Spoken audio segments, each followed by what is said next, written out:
सामने ये जो है, ये मान लो कि चाय की एक कप है which is let's say at around 75 degree centigrade. ठीक है, और ये जो आपको एक शेप दिखाई दे रहा है, ये आपका एक रूम है। और नॉर्मली रूम टेम्परेचर क्या होता है? अराउंड रफली 25 डिग्री सेंटीग्रेड।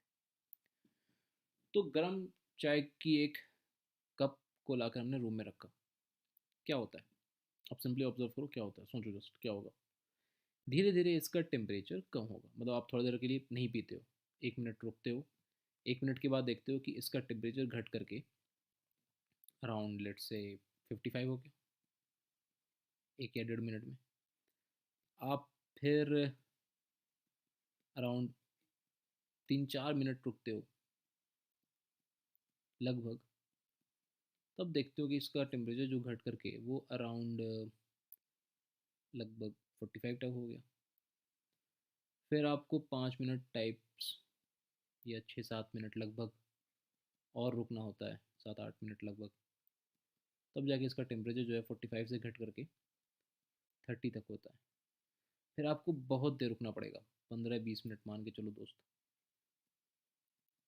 तब जाकर के इसका टेम्परेचर समवेयर अराउंड 26-27 टाइप पहुँचेगा। तो ये जो पूरा प्रोसेस है, ये क्या है? This is your heat. ये जो गरम चाय की कप है, वो अपने आसपास क्या कर रही है? हीट रेडिएट कर रही है। मैंने एक अंग्रेजी का वर्ड इस्तेमाल कर दिया, रेडिएट। इस पर पूरा एक चैप्टर है हमारा, इस पर काफ़ी सारे न्यूमेरिकल्स करने हैं, बहुत सारा डिटेल में इसको पढ़ना है।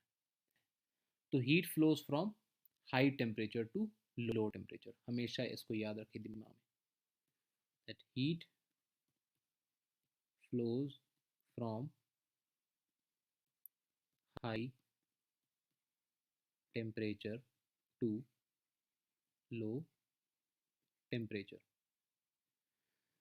तो ये हीट रिलीज करती है कमरे में, और खुद धीरे धीरे धीरे धीरे धीरे ये ठंडी होने की कोशिश करती है। तो फिर आपका कमरा क्यों नहीं गर्म हो जाता है? कभी ऐसा हुआ है कि कमरे में एक चाय की प्याली लाई और थोड़ी देर में कमरा गर्म हो गया? तो दोस्त, कमरा नहीं गर्म हो रहा है, उसकी सिंपल सी वजह क्या है? सिंपल से उसकी वजह है कि वो जो हीट निकलेगी वो एक छोटे से कप से निकली, थोड़ी सी अमाउंट ऑफ हीट वो पूरे कमरे में फैल गई, वो कहाँ जाएगी पता भी नहीं चलेगा। अगर इसी बात को मैं सेम एक बात को अगर दूसरे एग्जांपल से कहूँ, कि अगर आप एक, मान लीजिए, एक मंजिल के इमारत से या 2-3 मंजिल से नीचे गिरते हैं, कूद जाए, तो हमने क्या सीखा है कि ग्रेविटी आपको पुल करती है और आप भी अर्थ को पुल करते हैं, न्यूटन थर्ड लॉ। तो ज़मीन तो आपकी तरफ नहीं आती ना, आप ही ज़मीन की तरफ आ जाते हैं। क्यों? क्योंकि ज़मीन बहुत भारी है, ज़मीन का बहुत ज़्यादा मास है। तो आप जितना फोर्स लगाएंगे ज़मीन पर, उतना ही ज़मीन आप पे लगाती है, लेकिन आपका मास बहुत कम है, इसलिए आपका एक्सेलरेशन बहुत ज़्यादा होता है, ज़मीन का एक्सेलरेशन काफ़ी कम होता है।